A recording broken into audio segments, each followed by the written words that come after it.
जंगल के बीचों बीच एक छोटा सा गांव था जो चारों ओर से हरे भरे पेड़ों से घिरा हुआ था। इस गांव का नाम था सुकूनपुर। गांव के लोग बेहद शांत और मिलनसार थे, लेकिन एक दिन गांव में एक अजीब घटना घटी जिसने सबको चौंका दिया।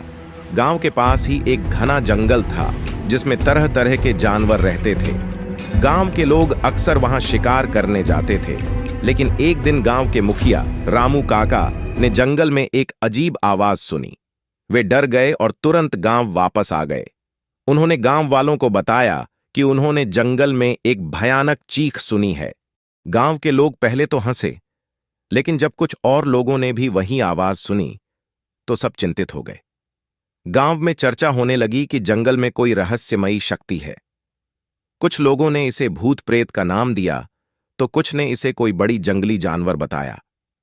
रामू काका ने गांव वासियों को समझाया कि हमें डरना नहीं चाहिए और इस रहस्य का पता लगाना चाहिए। उन्होंने कुछ युवाओं को साथ लेकर जंगल में जाने का फैसला किया। वे सब अपने अपने हथियार लेकर जंगल की ओर चल पड़े। जंगल में घुसते ही उन्होंने वही भयानक आवाज फिर से सुनी। सभी डर के मारे रुक गए, लेकिन रामू काका ने हिम्मत नहीं हारी। वे धीरे धीरे आवाज की ओर बढ़ने लगे। जब वे आवाज के पास पहुंचे तो उन्होंने देखा कि एक बड़ा सा अजगर एक पेड़ के नीचे लिपटा हुआ है और चीख रहा है। रामू काका ने ध्यान से देखा और समझा कि अजगर के पेट में कुछ अटका हुआ है, जिसकी वजह से वह चीख रहा है। रामू काका ने गांव के युवाओं को इशारा किया और सबने मिलकर अजगर को शांत किया। उन्होंने देखा कि अजगर के पेट में एक छोटा हिरण फंसा हुआ है।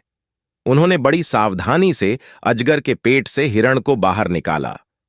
अजगर ने राहत की सांस ली और जंगल में वापस चला गया।